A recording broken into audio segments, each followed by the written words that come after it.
take me home, United, to the place I belong, to Old Trafford, to see United.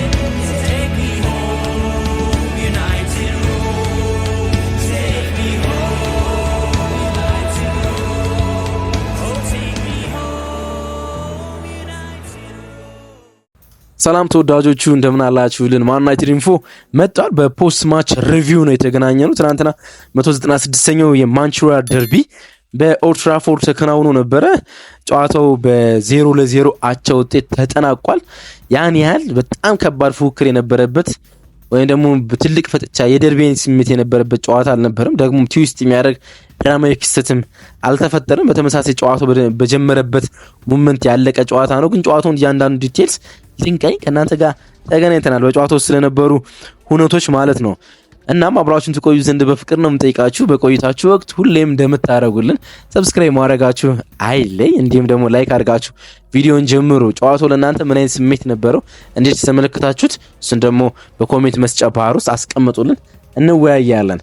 ከመግቢያ ሙዚቃ በኋላ ዳግም መለሳለሁ። የምትገኙት ማን ዩናይትድ ኢንፎ ላይ ነው።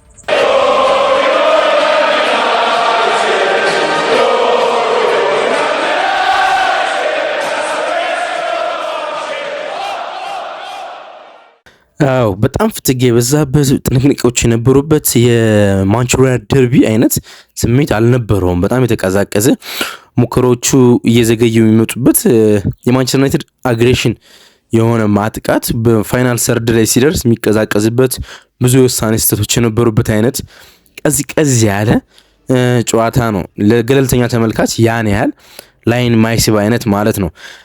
ከላይን አፑን ጀምር እስኪ የኬቨን ዲ ብሩይን የመጨረሻ ማንቸስተር ደርቢ ነውና በማንቸስተር ሲቲ ቤት ውስጥ ለሱ የሚደረግ እሱም ደግሞ በጨዋታው ውስጥ ከፍ ያለ ልቀት ያሳይበታል ተብሎ የተጠበቀ ጨዋታ ነበር። በሱም በኩል ሌላኛው ደካማ እንቅስቃሴ ነው። በማንቸስተር ዩናይትድ በኩል በነበረው አሰላለፍ 3-4-3 ነበረ። ዮሮና ማጉዌር ማዝራዊ የተከላካዩ ወይም የሴንተር ባኩን ቦታ ያዙ። ማጉዌር ከጉዳት ነበር የተመለሰና የመጨረሻ ደቂቃው ማኔጅ ለማድረግ ታስቦ 60 ደቂቃዎችን ብቻ ነበር የተጫወተው። ከዛ በኋላ ሊንድሎፍ ተክቶት ገብቷል። ግን በጣም ጥሩ ምሽት ነበረው። ዳሎና ዶርጉ በዊንግ ባክነት ቦታ ነበሩ። ካስሜሮና ኡጋርቴ ሁለት ሆልዲንግ ሚድፊልደሮች በፓራላል ወይም ደግሞ በዳብል ፒቮት ተሰለፉ። ከሆይሉንድ ጀርባ ጋርናቾና ብሩኖ ነበሩ። በማንቸስተር ሲቲ በኩል 4-2-3-1 ነበር። በጨዋታ እንቅስቃሴ ውስጥ ወደ በጣም ሽፍት የሚያደርግ ወደ 4-2-3-1 አንዳንድ ደግሞ ወደ 2-4-3-1 አይነት የሚቀያየር ፎርሜሽን ነበረ። ኤደርሰን ግብ ጠባቂ ነበረ። ልክ ሌስተርን ሲገጥሙ እንዳደረጉት ኦሪሊን ከአማካይነት ወደ ግራ ፉልባክነት፣ ግቫርዲዮልን ደግሞ ከግራ ፉልባክነት ወደ መሀል አማካይነት ቀይረው ከዲያዝ ጋር አጣምረዋል። ኑኔስ ደግሞ እንደተለመደው የቀኝ መስመር ነበረ። ኮቫችና ኤልካይ ጉንዶሃን ከበርናንዶ ሲልቫ ጋር ሶስቱ አማካኞች ነበሩ። ኬዲቢ ፎደን እና ማርሙሽ ደግሞ አጥቂዎች ነበሩ። በጣም የበዛ ፍሉዲቲ በአጥቂ መስመር ውስጥ እንዲኖር ታስቦ የተከናወነ ነበር። እንግዲህ እንዳልኳችሁ ማንቸስተር ዩናይትድ የደረጃ ሰንጠረዡን ለማሻሻል የሚፈልገው ጨዋታ ነው። ኦልድ ትራፎርድ ነው። ደግሞም የሮበን አሞሪም ቡድን በሜዳው ሲጫወት በጣም ጥሩ ነው ከትልልቅ ቡድኖች ጋርና የሆነ ነገር ጠብቀን ነበር። እርግጥ ማንቸስተር ዩናይትድ በብዙ በአንጻራዊነት የተሻለ ነበረ። 0.94 ኤክስጂ ነበረው። ያ ማለት ጎል የማስቆጠር እድል ነበረው ብቻ ሲሆን ማስቆጠር ነበረበት አንድ ጎል። ስለ ማንቸስተር ሲቲ ጥቂት እናንሳ። በጣም የተቀዛቀዘ ነበረ። የማንቸስተር ዩናይትድን የዲፌንስ ኦርጋናይዜሽን መስበር ያልቻለ በጣም ደካማ እንቅስቃሴ ነው ማለት እንችላለን። የፊት መስመሩ ላይ ማርሙሽና ኬቨን ዲ ብሩይን ወደ ቦክስ በዛ ፍሉዲቲ እንዲገቡ ከፎደን ጋር እየተቀያየሩ እንዲገቡ ነበር ማድረግ የተሻለ። አንድ አጥቂ አልነበራቸውም። ኬዲቢ 9 ቁጥር የሚሆንበት ጊዜ ነበረ። ማርሙሽ ከቀኝ ወደ 9 ቁጥር ይመጣል። ፊልፋዳንም ማለት ማርሙሽ ከግራ ወደ ቀኝ 9 ቁጥር ይመጣል። ፎደን ደግሞ ከቀኝ ወደ 9 ቁጥር ሚና ላይ ይመጣልና የበዛ ፍሉዲቲ ነበረ። ያ ደግሞ የማንቸስተር ዩናይትድን ተከላካዮች ለመረበሽ ተፈልጎ የተከናወነ ነገር ነበር። ግን ያን ያለ ተሳካ ነው ማለት አንችልም።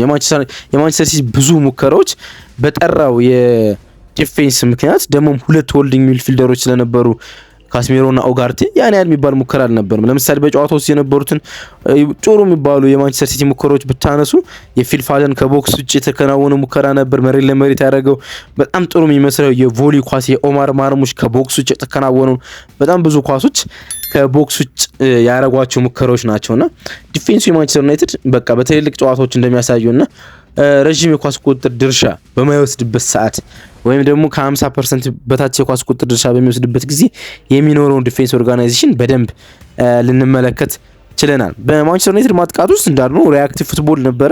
የሲቲ እንቅስቃሴዎች ሪአክት ለማድረግ ነው የተሞከረ፣ ደግሞ የተሳካ ሪአክሽን ነበረ ማለት እንችላለን። በጣም ፈጣን ማጥቃቶች ነበሩ። የማንቸስተር ዩናይትድ አጠቃላይ የጨዋታው እንቅስቃሴ የሚገልጸው እንቅስቃሴ የተፈጠረው ገና በ38ኛው ሰከንድ ነው። በማንቸስተር ሲቲ የመሃል ሜዳ የኳስ ቅብብል ውስጥ በተበላሸ ኳስ ጋርናቾ በጣም ንጹህ የጎል ዕድል ሊያገኝ ጫፍ ጥግ ደርሶ ነበር። ወደ ቦክስ ሲደርስ ኳሱን ከመንዳት ወይም ደግሞ ድሪብል ከማድረግ ይልቅ አንድ ፓዝ ማድረግ ቢችል ወደ ዳሎ የበለጠ እድል መፍጠር የሚችልበት እንቅስቃሴ ነበር። ግን እሱ ኳሱን ራሱ ይጠቀምበት ሲል ሮበን ዲያስ ኳሱን ነጠቀው ወይም ደግሞ ጠለፈው ማለት እንችላለን። ከዛ በኋላ ብሩኖ ፈርናንዴዝ ኳሱን ወደ ጎል መጥተው የተሳካ አልነበረም ቅጣት ምቱም። ግን እንደዚህ አይነት ሞመንቶች ብዙ ነው የነበሩት። የጋርናቾ ከትፓስ በፈርስት ሃፍ ደግሞ ከምናነሳቸው ግሩም እንቅስቃሴዎች አንዱ ነበር። ጋርናቾ ኦልሞስት ከ70 እና 75ኛው ደቂቃ ለኔ ጥሩ ከተጫወቱ የማንቸስተር ዩናይትድ ተጫዋቾች እንደ አንዱ ነው። ልክ ካስሜሮ፣ ብሩኖ ፈርናንዴዝ፣ ማጉዌር እንደምላቸው በጣም ጥሩ ከተንቀሳቀሱ ተጫዋቾች አንዱ ጋርናቾ ነው። ልክ እንደ ሌስተር ሲቲ የበዛ የውሳኔ ስህተቶች አልነበረበትም። አዎ የውሳኔ ስህተቶች ነበሩበት፣ ግን ደግሞ የበዛ አልነበርም። ፓሶች ያደረግ ነበር። ለምሳሌ ይሄኛው ፓስ ግሩም ነበረ። ከት ፓስ ከቀኝ ሃፍ ስፔስ ወደ ቦክስ ለገባው ዘግይቶ ፓትሪክ ዶርክ ያደረገለት ኳስ ፓትሪክ ዶርክ ኳሱን በቀኝ እግሩ ፈርስት ተች ሲያደርግ የተበላሸበት እና ቀጥታ የመጣውን ኳስ መጠቀም ቢኖርበት ወይ ደግሞ ፈርስቶችን ቢያስተካክል ጎል የመሆን እድል የነበረበት። በአንድ አጋጣሚ ደግሞ ለማኑኤል ኡጋርቴ የሰጠው ኳስ ማኑኤል ኡጋርቴም ጥሩ ሹት አድርጎ ግን ደግሞ ጎል ያልተቆጠረበት። እነዚህን ከት ፓሶችን ሊያደርግ ሞክሮ ነበረ። በጣም በጨዋታ ውስጥ ትልቅ የሚባለው እድል ግን የተፈጠረው ማለት ይችላል ፓትሪክ ዶርክ ከግራ ወደ ቦክስ ውስጥ ተቀይሮ ለገቡት እንግዲህ ለጆሹዋ ዝርክሲና ሜሰን ማውንት ያደረሰው ነው። በጨዋታው የመጨረሻ ሂደት ውስጥ በጣም መጥፎ የማንቸስተር ዩናይትድ ተጫዋች ማን ነበር ብትሉኝ ለኔ ሆይሉንድ ነው። 6 ወይም 5 ኳሶችን ነው ፓስ ማድረግ የቻለ። ኦልሞስት ሁሉንም 91% ዱዋሎችን ተሸንፈዋል። 5 ዱዋል ሞክሮ አንድ ብቻ ነው ያሸነፈ። በጣም ደካማ ዱዋል ነበረው። ማንቸስተር ዩናይትድ ኦልሞስት ወደ 7 እና 8 ሚደር ክሮሶች ከመስመር ነበሩት። አንድም እሱን ታርጌት ማድረግ አልቻለም፣ ወይም ደግሞ ታርጌት ለማስችል ቦታ ላይ አልተገኘም እና እንቅስቃሴዎቹ ሩጫዎቹ ደካማ ነበሩ። ኳሶችን አይቀበልም ነበረ። በማንቸስተር ዩናይትድ በሁለት እንግዲህ ታክቲካዊ ጉዳዮችን ለማንሳት የተለያዩ ነገሮች እየረገጥኩ ከሆነ ይቅርታ አድማጮች። ከዛ ወደ ቅያሬዎች ይመጣል። ለምን እንደተከናወኑ ለማብራራት ነው። ማንቸስተር ዩናይትድ 2 ሆልዲንግ ሚድፊልደሮችን ይጠቀመ። ስለዚህ አንደኛው ሚድፊልደር ኢንሳይድ ፎርዋርድ ነው የተጫወተው ጋርናቾ ሆኖ ብሩኖ ወደ አማካዮች የመሳብ ግዴታ የለበትም። ለምሳሌ ከካስሜሮ ከብሩኖ ወይም ደግሞ ኡጋርቴ ከብሩኖ ሲጫወቱ በመከላከል ውስጥ አንደኛቸው እንዳይደክሙ ወይም ደግሞ ሁለት ብቻ ስለሚሆኑ ሶስተኛ አማካይ ሆኖ ኢንሳይድ ፎርዋርዱ ወደ እነሱ ይጠጋላቸው ለጆሹዋ ዝርክሲ ወደ ጋርናቾ ማለት ነው። በዚህኛው ግን ሁለት ሆልዲንግ ሚድፊልደር ስለነበሩ ከአጥቂው ጀርባ የነበሩ ተጫዋቾች በነበሩበት ፖዚሽን የመቆየት መብት ወይም ነፃነት አላቸው። ስለዚህ ሆይሉንድ በማጥቃቱ ብቻ መሳተፍ ነበረበት። በማጥቃቱ ብቻ በቦክስ ውስጥ የበዛ ፕሬዘንስ ሊኖረው ይገባል። በተለይ ካውንተር አታኮቹን እሱን ሊያገኙት ይገባ ነበር። ካውንተር አታክ ሲደረግ ከተከላካዮች ጀርባ ሊሮጥ ይገባው ነበር፣ ግን በጣም ደካማ ነበር። ስለዚህ እሱ መቀየር አስፈላጊ ነበር። እሱ ተቀይሮ ወጣ። ሌላኛው ካስሜሮ ጥሩ እየተጫወተ ስለነበረ ማንቸስተር ዩናይትድ ማጥቃት እንደሚችል ሲቲ ያኔ አላስፈሪ እንዳልሆነ ስላወቀ ሮበን አሞሪም ከአማካኞቹ አንዱን ቀየሩ። በጣም ትክክለኛ ነበረ። ኡጋርቴ ወጣና ሜሰን ማውንት ገባ። ሜሰን ማውንት ኢንሳይድ ፎርዋርድ ሆነ ከጋርናቾ ጎል ፓራራሊ ማለት ነው። ከዛ አማካይ ላይ ወደ ብሩኖ ወደ ኋላ ተመለሰ ማለት። በዚህ እንቅስቃሴ ማንቸስተር ዩናይትድ ጎል ያገኛል ብዬ ጠብቄ ነበር። በጣም ያሰብኩት ጥሩ እንቅስቃሴ ስለሆነ ማለት ግን ደግሞ አንድ በጣም ጥሩ ግሩም እንቅስቃሴ ተመልክተናል። ፓትሪክ ዶርክ ወደ ቦክስ ያሻማው፣ ከዛ በኋላ ዝርክሲን ያገኘው። ዝርክሲን ያገኘበት መንገድ በጣም ቆንጆ ነበር። ከዛ በኋላ ዝርክሲ ግራ እግሩን ተጠቀመ።